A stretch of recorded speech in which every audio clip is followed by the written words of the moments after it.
Well, coffee time and welcome to this week's video. We're here at Fish Lake Meadows again. We were here 2 or 3 weeks back and I wanted to sort of revisit just to have a look at the nuthatch nest. But whilst I've been down here, I've been listening to a few warblers. Now, I heard a couple of garden warblers as I was walking along, but it looks as if you can hear it, there's a grasshopper warbler. He's out there somewhere. It's so difficult to figure out exactly where it is. It's really horrid and overcast, but hopefully as the sun comes up, it's going to burn off this sort of mist and fog. But fingers crossed. I'm going to give it a little while here whilst it's singing first thing, just to see whether I can make out where it is. That's what I find with the nightingales as well with this. You get a rough idea where they are, but trying to pick out exactly their position is really difficult. Well, let's see what comes.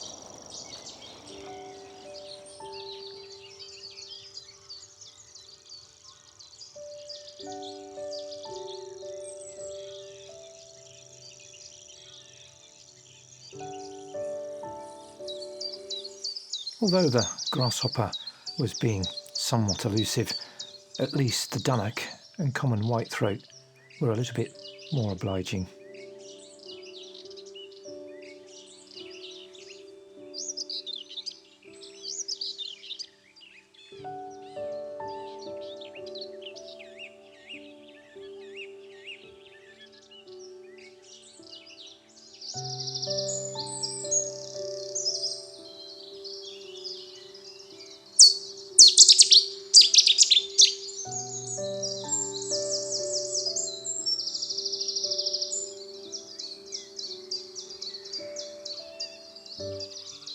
So we're just giving the Grasshopper Warbler a little bit of a rest for the moment. Just walked along the canal just to see if I can get that garden warbler. He's been back and forth along this hedgerow right up onto this tree, which is a really poor background.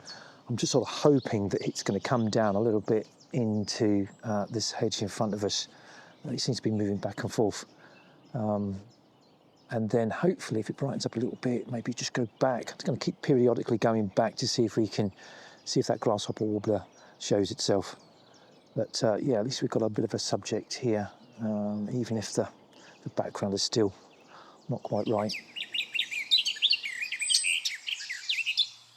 Despite the gloomy sky, the garden warbler's song remained bright and beautiful.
So I've returned here, I don't know, about an hour or so later, and unfortunately the light hasn't got much better. I think it's going to be another couple of hours before that gets any better.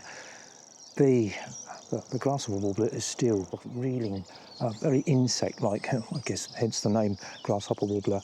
But I've just caught a little bit. It's quite deceptive the way in which it throws its song. I thought it was literally just in the bushes in front of me, but it was actually in a couple of small deciduous bushes right off in the distance there. So I've got a little bit of footage. Hopefully, looking on the back of the camera looks okay. But if only the sun would clear, you might get a slightly better chance at it.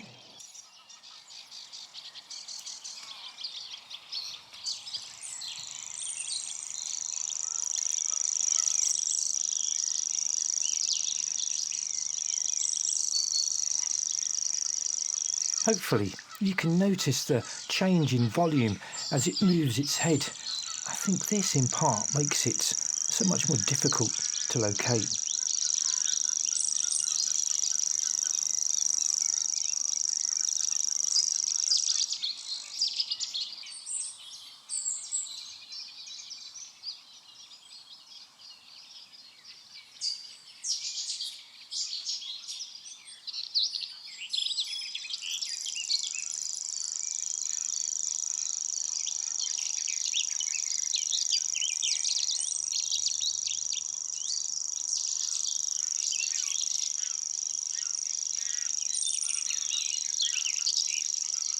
This warbler is on the red list due to its rapid decline in numbers from some mid-1960s through to the mid-1980s.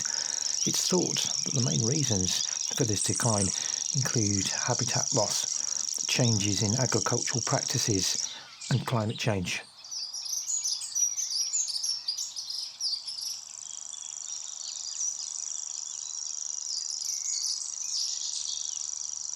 As the Grasshopper Warbler is known for its high insect-like reeling song, but what's less known is its song is at the frequency that humans lose their hearing naturally as they age. Therefore, for me, hearing this rare warbler can be challenging due to both the decline in its population and the natural decline in one's hearing as you get older.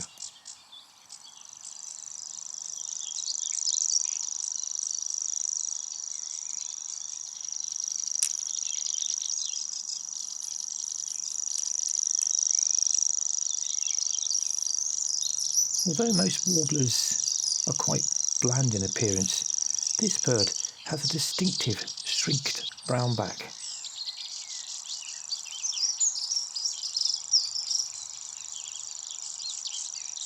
Despite the dull morning, this encounter was such a highlight.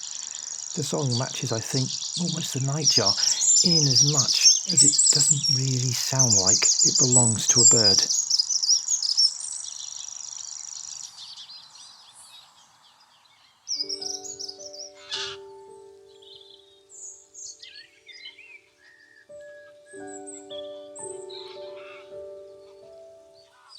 So just spending the last sort of 15-20 minutes here just opposite the Nuthatch nest, and yet visiting back and forth. Looks as if male and female are feeding the young, I would assume, where before they were very wary of me. Now they're just in and out so quickly.